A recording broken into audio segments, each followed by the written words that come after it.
नमस्कार दोस्तों, short topic रहेगा, इंटरेस्टिंग रहेगा, रियल एस्टेट के बारे में रहेगा। पॉपकॉर्न एंड रियल एस्टेट, कोई इसके बीच में लिंक एस्टैब्लिश करूंगा और एक चीज़ बताने की कोशिश करूंगा और उसको आपको समझना है ध्यान से। गेस किसी ने किया हो तो कमेंट सेक्शन में डाल लो कि क्या व्हाट इज़ इन स्टोर। सी, कई आर्टिकल्स आते हैं जैसे यूएस के अंदर ये वाली टेक्नोलॉजी बनी, 3D से घर बने, किसी एक बड़े बिल्डर ने इंडिया में कहीं ऐसा कुछ घर बना दिया, नाउ घर will become very cheap, the house will be cheap, real estate will cheap now because of some technology has come. आप एक मंजिल का घर ऐसे बना सकते हैं 2 महीने में, ऐसी नट बोल्ट कस के, 3D, इस तरह की चीज़ें आती रहती हैं।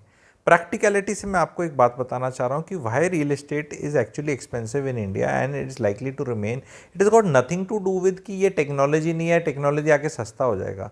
Question is that popcorn example which I want to give. The popcorn अपने में कोई ग्रेट चीज़ नहीं है, उसी तरह रियल एस्टेट जो है, जो आपने दीवार बना दी, घर बना दिया, सोना है, वो इतनी कोई महंगी चीज़ नहीं है। अभी भी लोग गांव में बना लेते हैं, आराम से बन जाता है, 2-4-5-6 लाख में बना लो कमरे 2-3 धीरे धीरे, ठीक है, जैसे बना लो, अपने टाइल सस्ती लगा लो, ऊपर लगा लो, सोने को मिल जाएगा। The thing is the same thing which is applicable to popcorn. वही पॉपकॉर्न आपको पीवीआर सिनेमा हॉल में खानी है तो भाई साहब, जो अपने माइक्रोवेव में 10-15-20 रुपये में बन जाएगी, वो वहाँ पे 300, 350, 400 रुपये की है। क्योंकि क्वेश्चन ये है कि वो खानी किधर है। सारा खेल लोकेशन का है। द चक्कर इसकी जो इंफ्रास्ट्रक्चर डलता है, जो पाइपलाइंस डलती हैं, बिजली, रोड्स, और वो जो भी आधे टाइम ख़राब भी रहती है, इंफ्रास्ट्रक्चर के हाल आपको पता है, पर वो जो एक इकोसिस्टम है कि भाई मुंबई में एक कोई कोना पकड़ लो आप कहीं ऐसे रोड का ना, 5-6 square feet ready vada pav की, तो या गोलगप्पे की या किसी भी चीज़ की, तो उसके आगे से 1 घंटे में 10,000 लोग चले जाते हैं। 10,000 में से 100 की तो जबान लपलपाएगी ना। तो जो रियल एस्टेट की कीमत उन 10,000 लोगों की वो रेडी क्रॉस करने की है। वही वड़ा पाव आप किसी छोटे शहर की किसी कोने में, वहाँ जहाँ 1 घंटे में 50 लोग भी नहीं जा रहे। देखो, इंडिया इतना पॉपुलस कंट्री है, 40 लोग तो हर जगह जाएंगे, ठीक है, तो 5-10 तो आप कहीं बेच सकते हो। बट चक्कर ये है कि वहाँ मुंबई में 100 बेच रहे हो आप, किसी शहर में 5 बेच रहे हो, तो वो रियल एस्टेट में वही 20 गुना का फ़र्क है। क्योंकि वहाँ लोग क्यों आए, कैसे आए, हिस्टोरिकली लाने में वो टाइम लगता है और उस चीज़ का प्रीमियम है। क्योंकि जो वहाँ पॉपकॉर्न बेच रहा है आपको पीवीआर सिनेमा में, वो ऐसा नहीं कि 20 रुपये की चीज़ को वो 300 का बेच रहा है तो 280 उसके हैं। अरे वो वहाँ पे किराया दे रहा है मॉल वाले को, फिर वो बिजली भी है, फिर वहाँ सब कुछ, सब कद्दू कट रहा है, सब में बट रहा है। ये इकोनॉमिक सिस्टम है। The same thing is applicable in real estate. Real estate में कौन से शहर में हो, शहर की किस लोकेलिटी में हो। फिर एक वो रिच बॉयज़ क्लब होता है कि जी ये हमने सर्कल मारा, हम इसको बोलेंगे कैमेलिया, ये 100 करोड़ का फ्लैट। तो क्या वहाँ 100 करोड़ के हीरे मोती हैं? नहीं, बस कर दिया ताकि कोई गरीब आदमी ना आ जाए गलती से, वो उसके सपने ना हो जाए, ताकि सिर्फ अमीर अमीर लोग रहें, ये सब स्टार्टअप वाले लोग रहें। ये चीज़ है, बस इतनी सी चीज़ है। इस चीज़ को हमें समझना है। तो अगर हमें पॉपकॉर्न वहाँ खाना है तो भाई इतना ही पैसा लगेगा। पर अगर क्या आपका एम सिर्फ पॉपकॉर्न खाना ही है, पॉपकॉर्न का ऐसा क्या होता है कि स्वाद वहीं आता है। सब लोगों ने महसूस किया, जो भी बच्चे वाले होते हैं, मेरा भी एक्सपीरियंस अपना है, उनको घर से कुछ खिला खिलू के ले जाओ, बोलो खा लो, नहीं खाना नहीं खाना, वहाँ बैठते ही चाहिए कुछ। वहाँ बस वो सीन आ रहा है, वो आ रहा है तो ऐसे, ठीक है। ये अम्यूज़ मॉल वाले में जाओ, ये DLF वाला वो है, किसका है वो, DLF का नहीं, कौन सा है वो, हाँ, डायरेक्टर्स कट है, किसका है वो, तो डायरेक्टर्स कट में जाओ आप, उसमें ऐसे लेट के बैठते हो तो वो वहीं पे मेन्यू कार्ड आ रहा है, लाइट है, वो सब कुछ, मैं तो उसी में बिजी रहता हूँ। मैं दाल बाटी चूरमा लिया भाई, तो कॉफ़ी लिया, ये लिया, पिक्चर भी आ रही, पर वहाँ बैठ के खाने में घना ही स्वाद है। और सर्दी सी हो और ठंडा ठंडा सा लगे तो और स्वाद है। तो अब वो चीज़ महंगी तो हो ही जाएगी ना, क्योंकि आपको मज़े वहाँ लेने हैं। वही मज़े आपको कहीं और लेने हो तो भाई फिर उसका रेट कम हो सकता है। आप अपने घर में बना लो, ऐसी कौन सी बड़ी बात है। पर घर में उतना स्वाद आता है, सारा खेल ही वो है। तो रियल एस्टेट का भी वही है। एब्सोल्यूट सेंस में देखोगे तो कुछ ऐसी चीज़ नहीं है। पानी की कीमत कितनी बढ़ जाती है, लोकेशन के ऊपर है और सिचुएशन के ऊपर है। किसको कब कौन कितनी इज्जत देनी पड़ जाती है, लाइफ में ऐसा ही होता है।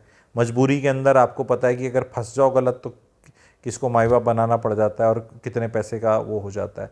तो इसमें अब रोना नहीं रोया जा सकता, बिकॉज आपको अब एक सस्ती चीज़ बढ़िया लोकेशन पे वहाँ सब इकोनॉमिक एक्टिविटी होती हो वो चीज़ नहीं मिलेगी। जैसे मैं एग्जांपल पे बताता हूँ आपको, मैनहट्टन करके जगह है न्यूयॉर्क में, वहाँ एवरेज रेंट एवरेज सैलरी का 50% है, जो कि बहुत ज़्यादा होता है, बिकॉज उसमें सैलरी मिलेगी, उसमें टैक्स भी कटेगा, फिर आप 50% टैक्स उसमें दे रहे हो, बची हुई का नहीं, 100 रुपये अगर मिलते हैं तो उसमें टैक्स होगा, फिर 50, तो फिर उतने में गुजारा करते हो। तो क्वेश्चन ये कि वहाँ इकोनॉमिक एक्टिविटी इतनी है कि 50% रेंट देख के भी जो आपका मामला बनता है ना, उससे भी आप सेटिस्फाइड हो।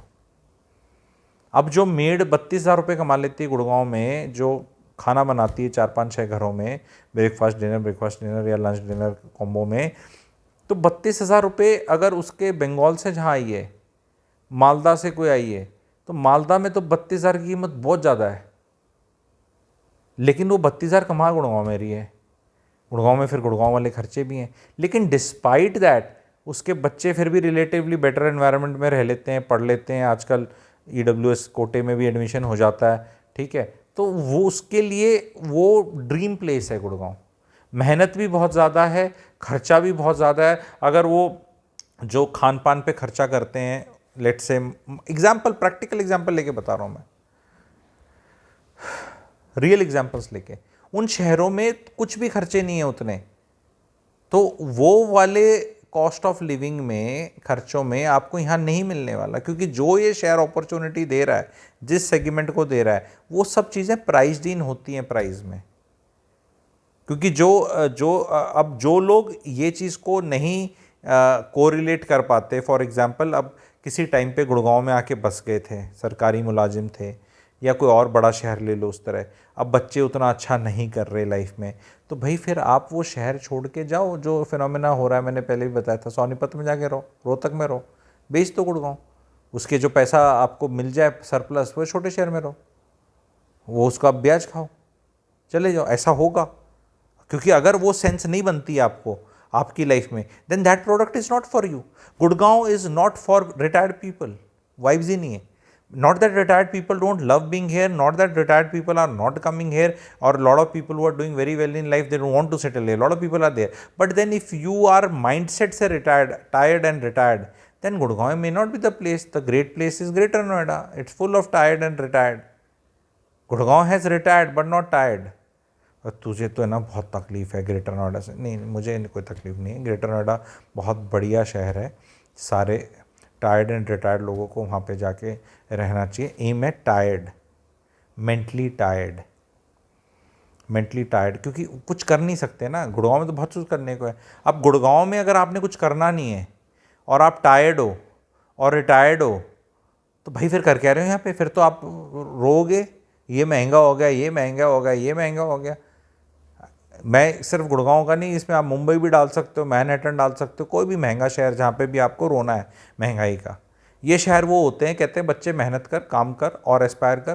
तू सोचता है तू अमीर है तो ये लेके दिखा, यहाँ रह के दिखा, ये करके दिखा। तू सोचता है ये है तो इसको दे के दिखा, ये खरीद के दिखा, वो खरीद के दिखा। जो यहाँ हाई स्ट्रीट रिटेल आएगा, जो यहाँ सामान वगैरह मिलेगा, वो ग्रेटर नोएडा में थोड़ा मिलेगा। अब लोग लिखेंगे Greater Noida is very good because it is cheap.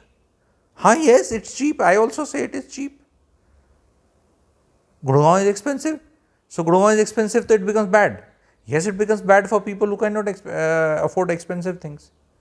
And मैं यहाँ किसी को नीचा नहीं दिखा रहा यार, कि कई लोग, एक आधे यूट्यूबर और हैं, वो यंगस्टर से हैं, वो थोड़े एरोगेंट से लगते हैं। मैं गुरुजी आदमी हूँ, मैं बोल सकता हूँ। उनका खैर तरीका भी एरोगेंस का है, कुछ लोगों का, वो थोड़ा एरोगेंटली, मैंने कुछ लोगों को नोटिस किया पॉडकास्ट पे, ठीक है। नाम वाम तो मुझे उनके पता नहीं, शक्लें थोड़ी पता है, मैं शक्ल डिस्क्राइब नहीं कर पाता, ठीक है। तो उस तरह बोलते हैं, अरे तुम्हारे नहीं भाई, पैसा है तो ठीक है, नहीं पैसा ना होना कोई ख़राब चीज़ तो ना होती है। बहुत पैसा ना होना, कोई पैसे वाले क्या बड़े खुश हैं, उनके अपने चोचले और टंटे हैं। तो नहीं है तो फिर रोना थोड़ा है, नहीं है भाई मैं नहीं पॉपकॉर्न खा सकता। जैसे मुझे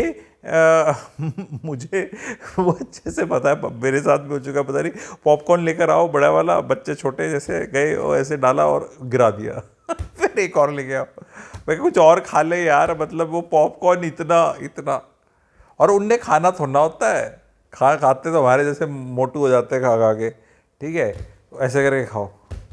फिर वो कैरामल वाला ले आए, फिर वो एक को कैरामल वाला खाना है, एक को वो वाला खाना है, और भाई साहब इतने वो पॉपकॉर्न लेके। तो अब क्या क्या करें, मेरे को भी नहीं पसंद, मैं भी फालतू का खर्चा तो मुझे भी पसंद नहीं है, ठीक है, लेकिन रोना नहीं रो सकते आप कि ये चीज़ महंगी है, क्योंकि अगर पॉपकॉर्न आपको वहाँ खाना है तो भी पैसे देने पड़ेंगे। नहीं तो आप यहाँ पे सोशलिज्म वाला काम ऐसे नहीं कर सकते, इतना महंगा क्यों है, टिकट इतनी महंगी क्यों है। तो टिकट महंगी इसलिए क्योंकि सलमान खान इतने पैसे लेता है, फिर प्रोड्यूसर को इतना है, फिर उसके बाद भी इनके लॉसेज हैं, फिर वो पीवीआर वाले ने जो भी ये सिनेमा हॉल वाले हैं, इनने जो मॉल ले रखी है इसमें किराया ज़्यादा है। किराया ज़्यादा है क्योंकि जहाँ मॉल बनी है उसकी लैंड की कीमत ज़्यादा है। लैंड की कीमत ज़्यादा क्यों है, क्योंकि यहाँ पे लैंड कम है। लैंड कम क्यों, क्योंकि यहाँ लोग बहुत ज़्यादा है। लोग बहुत ज़्यादा क्यों है, क्योंकि यहाँ पे इकोनॉमिक एक्टिविटी है। मतलब ये एक साइकिल है, विशियस साइकिल कह लो, जौन सा साइकिल कह लो, ये ऐसे ही है। तो किसने कहा आपको गुड़गांव के स्कूल में पढ़ना है, 32,000 रुपये फीस है यहाँ पे? नहीं, वो बहुत हमारे बच्चे ना वहाँ पे, तो आपको ऐसा लगता है करण जौहर जैसा स्कूल है जी, वो स्टूडेंट ऑफ द ईयर वाले, ऐसे ऐसे हमें बच्चे को वहाँ पढ़ाना है। दिल्ली वाले कितने आ रहे हैं, क्यों आते हो, गोल्ड कोस्ट एक्सटेंशन पे जाना है, क्यों जाना, स्कूल बहुत अच्छे हैं वहाँ पे, ये आईबी लीग वाली ये वाले स्कूल हैं, ऐसे वैसे हैं। भाई फिर खर्चा करना पड़ेगा, हाँ जी करेंगे। आपको कोई पूछे कि भैया ये नवोदय विद्यालय वाले भी बढ़िया निकल जाते हैं, केंद्रीय विद्यालय वाले भी बढ़िया निकल जाते हैं, ये भी, इनने भी, और पिछली जनरेशन के टाइम पे तो थे ही ये स्कूल, ये वाले तो ये खुले हैं 10-20 साल में, इनके प्रोडक्ट तो आज तक कहीं लाइफ में पहुँचे नहीं है। इंडिया में जो भी लोग पहुँचे हुए हैं लाइफ में कहीं भी, वो दूसरे स्कूलों के हैं ना, ये वालों ने तो अभी तक प्रूव करना है। ये तो आके that's not working out, I think I will change, I am not making an impact. अरे बेट इम्पैक्ट नहीं कर रहा, तेरा ही तेरी स्कूल की फीस दे दी, तेरी कॉलेज की दे दी है, तो छोड़कर आ गया because you thought you are not making an impact. गजब भाई, खाम मारे सोटे, किसके मारे सोटे, ठीक है, मुश्किल से नौकरी लगवाओ या कुछ करो, ठीक है, फिर बोलो I am not making an impact. ऐसे यंगस्टर्स हैं बहुत सारे, ठीक है, तो अब क्या कर लोगे, रोना नहीं रो सकते। पॉपकॉर्न जिसको खानी है वहाँ पे पैसे देने पड़ेंगे। आप बोलोगे नहीं पॉपकॉर्न तो इतने की नहीं होनी चाहिए, तो आपको भी जो जितनी तनख्वाह मिल रही है उतनी नहीं होनी चाहिए, सिंपल सी बात है। छोटे शहर, बहुत छोटे शहर में एक अच्छे स्कूल की टीचर को जितने पैसे मिलते हैं गुड़गांव में उससे ज़्यादा मेड कमा लेती है। तो क्या मेड बन जाएं, तो क्या टीचर बनना बेकार है? पर भाई पैसे तो ऐसे ही मिल रहे हैं, दोनों के 32-35 हज़ार मिल रहे हैं। रियल लाइफ एग्जांपल्स बता रहा हूँ, क्या करें हम बताओ, सच्चाई है। 32,000 मेड इसलिए ले रही है कि उसका खर्चा ज़्यादा है, जिस वो कमरे में रहती है उस कमरे का किराया 6-7 हज़ार रुपये। छोटे शहरों में आपको 2 BHK मिल जाता है 6-7 हज़ार किराए में। गुड़गांव में अर्बन विलेज में एक कमरा मिलता है जिसमें अटैच टॉयलेट भी नहीं है। ये महंगाई है, अब क्या करें? तो सारा सर्कल उस तरह का, आपको क्यों रहना है यहाँ पे? नहीं, आप तो यहाँ बैठ के कमा लो पैसे, बहुत बढ़िया, साइबर हब में नौकरी कर रहे हो कहीं पे, ये बड़े बिग 4 में नौकरी कर रहे हो, कहीं और कर रहे हो, आपका पैकेज तो 60-70-80 लाख, और बाकी सब कुछ सस्ता हो जाए। ऐसे नहीं होगा, महंगा होगा। अब आप नहीं खरीद पाते किसी कारण, तो फिर वही सवाल आ जाता है, आपको पॉपकॉर्न कहीं और खा लो भाई। तो पॉपकॉर्न एंड रियल एस्टेट का मैंने एग्जांपल दिया कि जगह विल डिफाइन, वो इंफ्रास्ट्रक्चर उस एरिया में इतना कॉन्सेंट्रेट करना कि सारे 5 स्टार होटल्स, मॉल्स, सब ये सब चीज़ें इकट्ठी आ जाएं, लोग भी इकट्ठे आ जाएं, ये सब इकट्ठा करने में बहुत खर्चा पानी होता है। फिर ये डिवाइडेड बाय स्क्वायर फीट आता है सारा का सारा। वो द्वारका एक्सप्रेसवे जो बना है ना 12,000 करोड़ का, वो डिवाइडेड बाय वो 2 लाख अपार्टमेंट कर लो, उन्हीं में खर्चा घुस गया। वो EDC, IDC, GST, PST ये वो सब उसी में से निकलेगा, इसलिए महंगा है। अदर राजस्थान चले जाओ, धानी, चौकी धानी, यहाँ धानी, वहाँ धानी, इधर धानी, एंड वो एक भी जो डिस्ट्रिक्ट है आपका जैसलमेर, वही 200 किलोमीटर का है। वो DC साहब अगर घूमता है तो उसको 3-4 घंटे में, जैसे हरियाणा में आप यहाँ से चलो गुड़गांव से तो चंडीगढ़ क्रॉस कर जाओगे। भाई साहब, Jaisalmer district is 90% of Haryana का एरिया। एक डिस्ट्रिक्ट की बात कर रहा हूँ, जैसलमेर डिस्ट्रिक्ट हरियाणा के 85-90% का एरिया है।